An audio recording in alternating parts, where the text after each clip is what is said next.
What's up tout le monde, bienvenue au nouvel épisode de Sur le chemin du sommet. J'ai aucune connaissance. Finalement, je cours 42,2 km, je comprends pas. Ouais. C'est super touché. Notre job, c'est pas juste de fouetter nos chats. T'as-tu des exemples? A avec A, B avec B. Wow!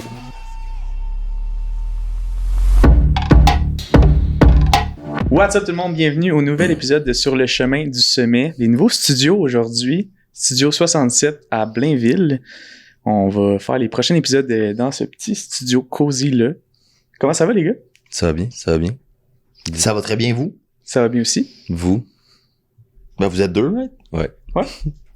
Aujourd'hui, on parle de notre métier, celui d'entraîneur. Et j'allais dire d'autres choses, mais je ne dirai pas. On a pensé à la même chose, Ouais, je pense. Hein? c'est ça. Ouais. Fait que, Entraîneur, entrepreneur. on veut parler un peu de ce métier-là. Est-ce qu'il est rendu sursaturé? Est-ce qu'il y en a trop? Est-ce qu'il y en a pas assez? Comment on fait pour choisir lequel on veut travailler avec? Fait que, je sais pas qui veut commencer. On dirait que je suis comme... Moi, je pense que c'est Marc qui a shooté l'idée, là, fait qu'on va y laisser la première balle. Vas-y, Marky. Moi, c'est plus pour parler de la montée en popularité. C'est garder en tête que le métier d'entraîneur, c'est un super beau métier. T'aides les gens. T'es là pour les conseiller et non les forcer à. Fait que ça, c'est super cool. Par contre, le seul hic, selon moi, c'est qu'il y a tellement il y a aucun façon, on va dire, de garder en termes de barème. Fait que n'importe qui peut lancer une formation, n'importe qui peut se lancer entraîneur ou entraîneur. Peu importe, on va dire, qui va avoir suivi une formation de 2 heures ou il y en a une qui va avoir suivi une formation de 75 heures. Les deux peuvent se lancer entraîneur. Le seul problème avec ça, c'est qui est plus qualifié entre les deux. C'est plus là, on va dire, puis ça devient difficile à savoir quand une personne ne connaît pas, on va dire, un minimum sur l'alimentation, l'entraînement. Est-ce que cette personne-là est qualifiée pour moi? Puis il y a beaucoup d'entraîneurs qu'on peut entendre de temps en temps, on ne nommera pas nom, là, peu importe, qui vont prendre plus que qu'est-ce qu'ils sont supposés prendre. On va dire, la personne est pas qualifiée pour aider avec des problèmes digestifs ou elle a aucune connaissance là-dedans parce qu'elle débute, puis elle va en prendre. Ou une femme enceinte ou quoi que ce soit, puis t'es comme... C'est plus ça, on va dire, là-dedans. OK, fait que si je comprends bien, ce que tu essaies de dire, c'est que il y a pas de manière de voir qui s'y connaît puis qui s'y connaît pas sans vraiment être présent. Puis si c'est bien ça, mettons, y a-tu des trucs que tu donnerais au monde qui veulent aller chercher des coachs, mettons, qui veulent aller en chercher, mais s'assurer que c'est la bonne personne pour eux? Oui, c'est sûr qu'on va dire, après vous allez pouvoir rajouter ou quoi que ce soit. Première des choses, est-ce que la personne donne de l'information sur Internet? C'est la première des choses. Si tu cherches, on va dire, un coach qui est spécialisé dans un problème hormonal, ben, essaie de voir si ton coach parle de ça. Si ton coach parle uniquement de compétition, on va dire, ou quoi que ce soit, puis c'est la seule affaire qui va parler, ça se peut, peut-être pas.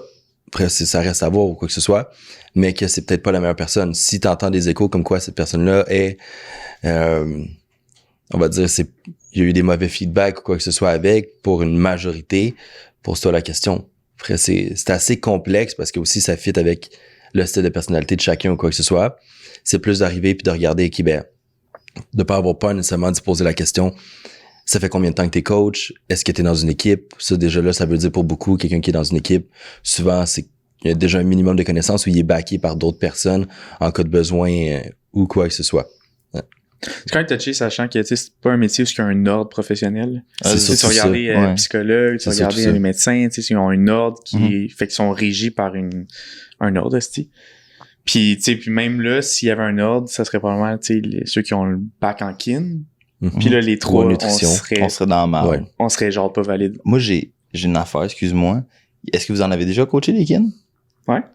Ouais, je pense. Tu sais, moi, ça nous arrive, on coach des coachs, on coach des kin, on coach des thérapeutes, on coach des médecins, on coach des physios, on coach de n'importe quel... C'est là qui est ironique, c'est qu'il n'y a pas d'ordre, mais souvent, on va se retrouver nous-mêmes à prendre en charge des personnes qui ont plus d'études scolarisées. Ouais, des études dites, valides. C'est ça, qui sont reconnues, comme tu as dit. Mais encore là, tu sais, on peut rapporter ça à ça. Il y avait quelqu'un, je me rappelle plus c'était qui exactement dans le domaine, qui voulait créer cette organisation-là pour les entraîneurs. Comme créer une ordre des coachs. C'était pas l'ordre des kin, c'était pas l'ordre des chiro, peu importe. C'était vraiment un ordre pour les entraîneurs, puis créer un domaine d'études pour le coaching. Mais encore là, ça serait vraiment compliqué, je pense, à faire parce que comment tu traces la ligne entre OK, ce coach-là, il est assez valuable versus quelqu'un d'autre. Puis est-ce que tu te fies au nombre d'heures de formation, au nombre de diplômes qu'il y a dans son bureau qu'il a payé dans le fond pour, ou tu te fies à son degré d'expérience, fait combien de temps qu'il fait ça, il y a eu combien de clients sur le terrain, tu sais, fait que c'est vraiment, je pense que c'est littéralement impossible de le faire puis que ça marche autre que juste voir, tu sais, l'essayer, genre. Je pense que t'as raison. Par contre, qui pourrait être cool, c'est, comme Xav a dit un peu, le fait d'avoir, pas nécessairement un ordre, mais des barèmes dans lesquels ça, c'est des formations qui sont intéressantes pour devenir coach.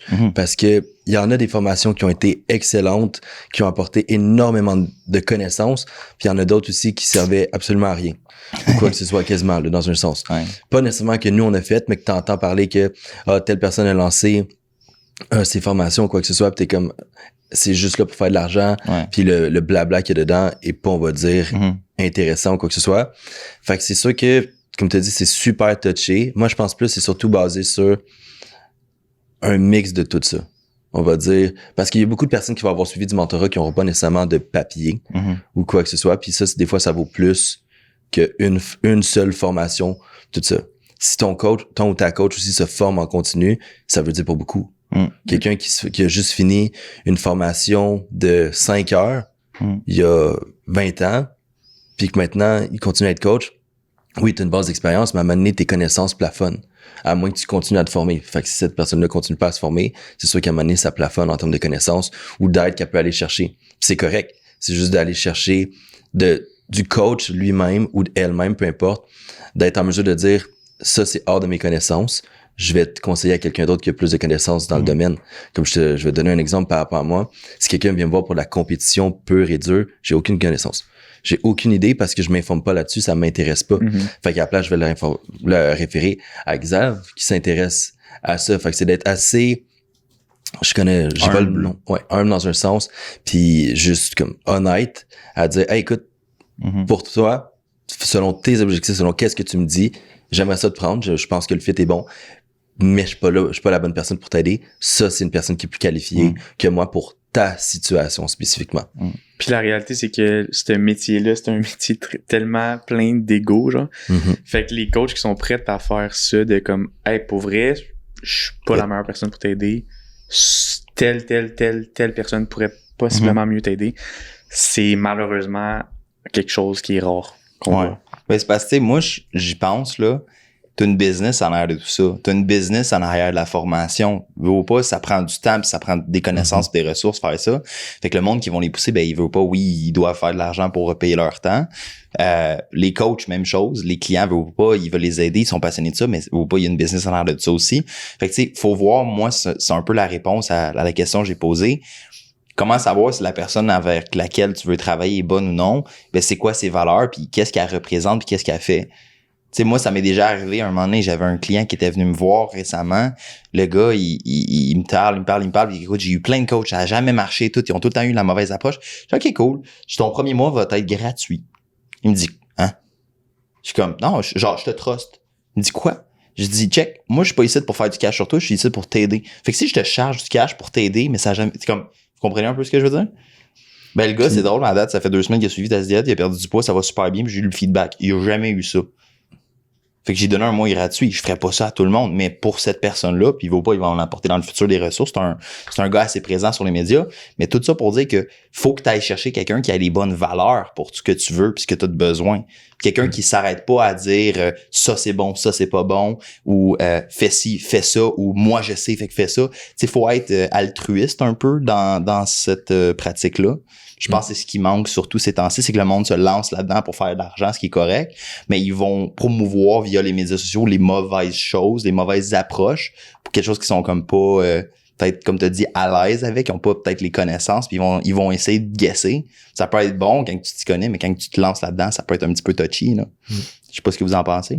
Mais Phil avait dit quelque chose aussi à un moment donné dans un des anciens podcasts sur le fitness au Québec en général, puis il avait dit, regarde avant à part de où. Est-ce que c'était une influenceuse ou un influenceur avant qui est devenu coach? souvent, ils n'ont pas nécessairement les formations, puis ils n'ont pas nécessairement le même objectif, ou à l'inverse. Ça aussi, c'est un impact. Si, on va dire, tu regardes, puis ta coach sur Internet fait...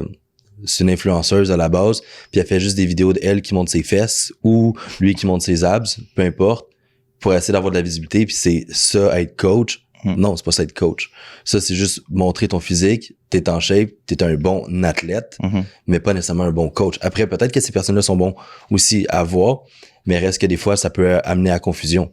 Fait qu'il y a ça aussi. Puis comme t'as dit, oui, c'est d'être altruiste. La différence, c'est d'être capable de cerner ton client puis d'avoir une approche qui est adaptée à pas avoir un cookie cut, genre juste c'est ça qui est ça pour tout le monde. Combien de fois on entend certains coachs qui vont avoir, on va dire, la même approche, les mêmes plans, les mêmes templates pour tout le monde. Je me l'ai fait dire récemment. Ben toi, est-ce que tu fais un plan identique à tout le monde? T'es comme non. Genre si t'as des machines différentes, parce que mon coach ou ma coach, peu importe, me faisait ça avant. J'étais comme il me prenait pas en compte les machines que j'avais à mon gym. Si je m'entraînais à, je dis n'importe quoi, Econo Fitness, il me mettait des affaires comme des pendulum squats puis il voulait pas changer. J'étais genre, comment tu fais pour avoir un service de qualité dans ce temps-là ou quoi que ce soit? Fait que c'est sûr que ça peut avoir un impact aussi. Ouais. Je pense que ça revient aux valeurs de la personne en arrière de ça. Là. Clairement, cette personne-là est pas là pour aider, elle est là pour faire de l'argent. Ce qui est correct, mais comme si ton objectif en tant que client, c'est d'aller chercher des résultats, une expertise puis une belle expérience avec un coach, ben comme, et pas peur de le magasiner, là. Tu sais, je sais pas pour vous, moi, cette semaine, j'ai eu un appel avec une fille.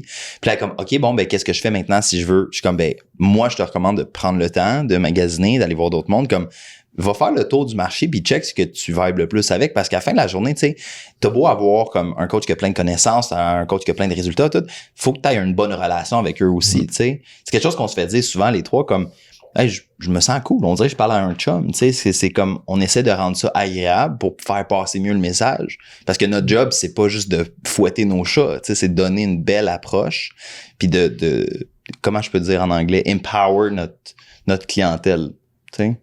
Tu as parlé d'argent, Xav, je pense que ce serait un bon parallèle à savoir est-ce qu'on devrait se fier au prix qu'un coach charge pour qualifier un petit peu ses connaissances, genre? Tu sais, est-ce qu'il y a quelqu'un plus qui charge cher, plus que tu peux dire OK, mais ce gars-là, il a des connaissances ou pas? Je peux te répondre en premier, ça pop dans ma tête, là. Vas-y. J'ai deux affaires à dire. Premièrement, les tendances ces temps-ci, moi j'aurais tendance à dire non, il faut pas se fier au prix que le coach charge par rapport à son expertise parce que, pensez-y, le monde qui charge le plus, tu sais, on connaît le contexte là, volume-intensité dans le gym, mais il y a le même contexte dans l'entraînement, dans la business. Plus de volume que tu fais, plus tu dois augmenter ton prix, offre et la demande. Fait que plus tu es en demande, plus tu augmentes ton cost pour réduire ton volume, pour faire plus, puis blablabla. Mais là, si tu as une quantité astronomique de clients, parce que tu es hyper visible sur les médias sociaux, parce que tu pousses genre une business, ben là, tu te rends super occupé, puis tu augmentes ta valeur. Fait que la valeur perçue est vraiment haute parce que tu es très occupé. Mais la valeur tangible, quand tu donnes un service à quelqu'un, elle est potentiellement moins. Parce que, tu sais, moi, c'est ça qui me gosse du domaine, puis ça, on fait des parallèles avec ce qu'on a déjà dit, mais tu peux faire ta business en faisant du gros cash, mais tu peux le faire en faisant aussi une belle job. Fait que tu pousses-tu du visuel ou tu pousses de la vraie pratique? Nous, on sait qu'on adore faire de la pratique. Moi, personnellement, je me sens pas tant à l'aise que ça, ironiquement, sur les médias sociaux, parce que j'aime plus la pratique. Tu sais? Mais de l'autre bord, oui, à un degré, quelqu'un qui fait 45 ans de formation puis qui a eu des milliers de clients, il va peut-être pas charger 50$ de l'heure pour un suivi complet, tu sais. Mais encore là, moi, je fais affaire avec du monde qui charge vraiment pas cher comparativement à ce qu'il devrait charger. Puis je suis comme, c'est la personne ressource au Québec. C'est ça. Je suis un peu d'accord avec Xav. C'est sûr que c'est de garder en tête que, comme il a dit au début, c'est une business. Il y a beaucoup de volatilité dans le coaching aussi, dépendamment. Puis, selon les tendances, quoi que ce soit, c'est là que quand tu t'en vas nicher certaines affaires, on va voir que certaines, on va dire coachs, peu importe, vont charger vraiment cher. Comme combien de fois on a entendu des coachs qui chargeaient quasiment 500$ par mois, puis le service était boboche. T'es comme, wow! Mais c'est un coach spécifique à une niche X avec des personnes Y. Fait que ça, c'est un impact. Ou une autre coach, peu importe, qui a des clients à profusion, qui chargent super cher, puis qui fait, on va dire, des workouts tout le temps semi-personnalisés parce que cette personne-là a tellement de clients qu'à un moment donné, c'est difficile à faire comme fonctionner puis offrir un service. Mais c'est de garder en tête aussi que pour la majorité, tu as un barème là-dedans, que ton service est directement relié à ton prix dans un sens. Pour la majorité. Plus que t'offres on va dire, un bon service, de la disponibilité, d'être là pour tes clients, beaucoup de temps. De questionnement aussi. T'es là pour les aider et non dire, tu manges 100 grammes de riz, c'est 100 grammes de riz, t'as pas le droit de manger autre chose. Non, t'es là pour l'éduquer, cette personne-là. T'es là pour y apprendre des bases, pour faire en sorte que si elle arrive au restaurant, elle est en voyage, whatever, elle arrive pas puis elle fait genre, oh my god, je sais pas quoi manger, il y a pas de riz. Tu le développes. Mais ça, c'est relié aussi avec le temps. Tu peux pas, une personne qui va prendre beaucoup de temps avec toi, peut pas avoir 250 clients, là, c'est impossible. Fait qu'il doit charger plus cher. Fait qu'elle doit charger plus cher pour être capable de vivre aussi. Fait qu'il y a comme un certain threshold où est-ce que dans ce barème-là, c'est comme c'est logique. Puis en haut de ça, à moins que c'est certaines personnes spécifiques, comme on peut voir aux États-Unis, ou quoi que ce soit, qui justifient leur prix par leur expérience, qu'est-ce qu'ils ont apporté comme support puis bénéfice dans la société. Il y a plein de personnes en haut de ça, là, t'es comme ça, aucun sens de charger ça, là. Tes connaissances, ton service, ton approche le valent pas. Ouais. J'ai quasiment l'impression, je sais pas si c'est d'accord, qu'il y a genre la loi du diminishing returns, genre. Ouais. Qui est comme, tu sais, si tu commences à coacher, t'as pas le choix de charger pas cher. Fait que, tu sais, oui, c'est sûr que tes connaissances sont moins là, mais ça veut pas dire que t'es pas bon. Ça veut juste dire, tu sais, faut que tu build up tranquillement, fait que tu vas charger pas cher. Fait que là, quand tu regardes un prix de même, tu peux te dire, OK, cette personne-là, elle commence. Puis là, plus ça monte, plus tu te dis, OK, ça peut être proportionnel aux connaissances. Puis là, il arrive un seuil où ce qui est genre là, c'est juste comme, c'est juste rendu tellement cher. OK, est-ce que c'est vraiment tes connaissances ou c'est juste ton ego, genre, que tu veux feeder avec l'argent? Mais en même temps, c'est ça, il y a l'aspect niché, il y a l'aspect, tu sais, si la demande est là, puis que tu peux charger 600$, puis t'es full de clients, puis t'as une liste d'attente, good for you, tu sais. C'est ça. Tu sais, je pense qu'on peut revenir au fait que simplement, il faut que tu prennes quelqu'un qui fait du sens pour toi, là. Exact. Tu sais, tu penses au client, ben, qu'est-ce que le client a besoin? Toi, en tant que coach aussi, il faut que tu sois capable de fournir la marchandise que la personne a besoin. Puis après ça, ben, c'est au client de voir, bon, ben, est-ce que ça fait du sens? Puis si les deux sont contents là-dedans, ben, ça fait du sens à la fin de la journée, tu sais. Fait qu'il faut magasiner, il faut être conscient, il faut avoir du monde qui partage notre valeur, puis vraiment avoir faith avec qui qu'on travaille, là. Puis, pour finir vite fait, tu as dit quelque chose dans le fond qui est super intéressant. Magasine ton coach en fonction de tes objectifs. Si on peut faire une parallèle là-dessus, si ton but c'est de faire une compétition de bodybuilding, va voir quelqu'un qui s'y connaît en bodybuilding. Qui en a fait. Exact. Soit qui en a fait, soit qui fait beaucoup de formation là-dedans, soit qu'il y a beaucoup d'athlètes, ou il y a quelques athlètes, dépendamment, on va dire, du prix que tu veux charger, là. Fait que déjà là, ça va t'aider. Et si à l'inverse, ton but c'est de faire la course, du triathlon, des affaires comme ça, va voir quelqu'un qui s'intéresse, qui s'en fait, ou qui a des athlètes aussi. Parce que c'est sûr, ou on va dire, si à l'inverse, c'est lifestyle, va voir un coach qui est un peu plus sur lifestyle. Parce que c'est des approches qui sont différentes. Il y a certains coachs qui vont être capables de mixer certaines choses ensemble, mais pour beaucoup, il y en a beaucoup qui vont être spécialisés plus bodybuilding, puis qui seront pas capables de faire la coupure entre les deux parce que c'est ou on va dire endurance, puis peu importe. Pourquoi? Parce que c'est déconstruire les croyances. Bodybuilding fonctionne d'une façon pour fonctionner de telle façon pour avoir des résultats spécifiques. On va dire endurance, c'est à l'autre extrême du spectrum. Puis lifestyle, c'est dans le milieu. Fait que c'est sûr que si tu passes de là au milieu, ça se peut que ce soit difficile. Comme ici à ici, pour certaines personnes, ils sont pas capables de faire la différence entre les deux. Que ils vont mettre encore la même affaire dans le bodybuilding pour des gens lifestyle, mais t'es comme, pour cette personne-là, ça fait plus de mal qu'autre chose. Aussi, fait que c'est d'être capable de, comme tu as dit, les magasiner, de parler avec un peu. Puis il y a rien qui t'empêche de demander, t'as-tu des exemples? Des exemples de cas clients que tu as donné? T'as-tu des exemples de structure alimentaire au pire ou de plan d'entraînement que tu fais? Automatiquement, ça va te donner une idée de faire, OK, ben, il m'en a envoyé 2, il a enlevé les noms, s'entend, là, question de garder de tout ça, mais OK, oui, je vois que la structure alimentaire, c'est de quoi qui m'intéresse. C'est pas plus grave que ça, là, c'est pas long, puis il y a rien de méchant ou whatever, fait que t'es comme, tu donnes une structure alimentaire au pire qui n'a pas rapport, là, genre, ça, c'est les aliments que je mettrais où tu donnes verbalement. Automatiquement, la personne est capable d'arriver puis d'avoir un contexte un peu plus grand aussi avec ça, là. Moi, c'est quelque chose que je me suis fait souvent demander quand même, genre, ça ressemble à quoi tes structures alimentaires? Puis la réponse est tout le temps, genre, ça dépend de toi. Genre, c'est à ça que ça sert mon éval en grande partie, c'est que la structure alimentaire que je te fais est 100% individualisée à toi. Fait que je peux pas te dire à quoi qu'elle va ressembler, ça va dépendre de exact, toi. Selon tes préférences alimentaires, tout ça. Moi, récemment, j'ai commencé, ça fait un peu plus qu'un mois. je fais faire des journaux alimentaires avant de voir la personne pour l'éval. On s'appelle, je sais qu'elle est intéressée par les services, je dis OK, ben je vais juste avoir besoin que tu fasses 3 jours de journal alimentaire, que tu écris tout ce que tu manges, pas besoin des quantités, juste savoir, parce que j'ai dit mon but, c'est d'essayer de reproduire le plus possible, mais optimiser ce que tu as l'habitude de manger. Parce que si tu manges jamais de poisson blanc puis de quinoa, puis je t'emmène dans ton plan, comme tu l'as dit tantôt, c'est une relation, c'est une communication, tout ça. Je dis, il y a 2 choses qui vont se passer. Tu vas perdre confiance en moi, puis tu trusteras plus mes capacités ou autres, puis ça va te créer des frustrations, tu voudras pas le suivre. Fait que j'ai dit automatiquement, j'ai dit à la place, je préfère bien plus avoir quelque chose que toi t'aimes manger, qu'on communique tout le temps, puis j'ajuste aux besoins en fonction de qu'est-ce que tu me dis, des feedbacks, qu'on gagne confiance l'un envers l'autre. Fait que si je te propose quelque chose, parce que c'est jamais un ordre, je te propose quelque chose, ben hey, t'as beaucoup plus confiance en mes capacités puis en ce que je suis capable de faire. Fait que ça va être beaucoup plus facile aussi à l'implémenter dans son cas ou ça à cette personne-là aussi. Je suis d'accord, man. Moi aussi? D'autres choses à rajouter? Non. Magasinez votre coach, puis soyez content des résultats que vous avez avec. Faut que tu t'attendes aussi. C'est cute. C'est comme pour finir, faut que tu t'attendes à avoir les résultats spécifiques avec. Si on va dire dans le sens comme tu as dit, tu t'en vas bodybuilding, attends-toi à avoir une diète bodybuilding. A avec A, B avec B. Exact. C'est surtout ça, là, parce qu'il y en a combien des fois on peut entendre je voulais bodybuilding, mais finalement je le veux pas vraiment. Finalement, je cours 42,2 km, je comprends pas. Ou genre, je le veux pas vraiment le bodybuilding parce que je pensais que je voulais ça, mais je le voulais pas. On peut l'entendre aussi. Mais ouais. Bravo. Merci. Merci d'avoir écouté. Merci de suivre la page de Studio 67, la page de Sur le chemin du sommet.podcast aussi sur Instagram. Laissez-nous un avis, 5 étoiles sur la plateforme que vous utilisez, un like, un follow aussi sur YouTube. Puis sinon, on se voit dans le prochain épisode. Ciao. Bye.